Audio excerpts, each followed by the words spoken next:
2568ที่สุดของหัวใจกับหนุ่มยโส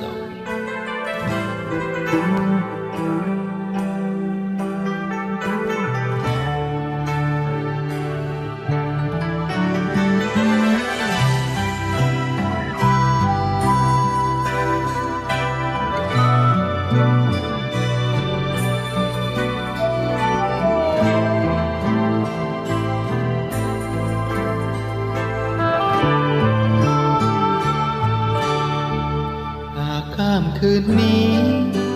หัวใจไม่แลยับเยินเสียก่อน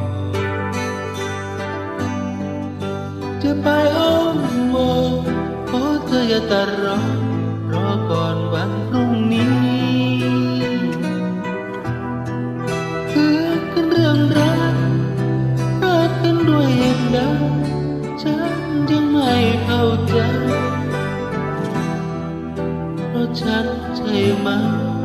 หรือเธอเปลี่ยนไปยังทิ้งไม่เหมือนเดิม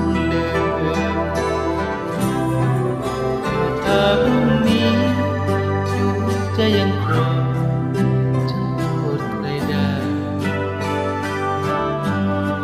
เป็นกรรมของใจพบเธอโดนผลักไสทำอย่างไรพรุ่งนี้นับสมัครกี่ครั้ง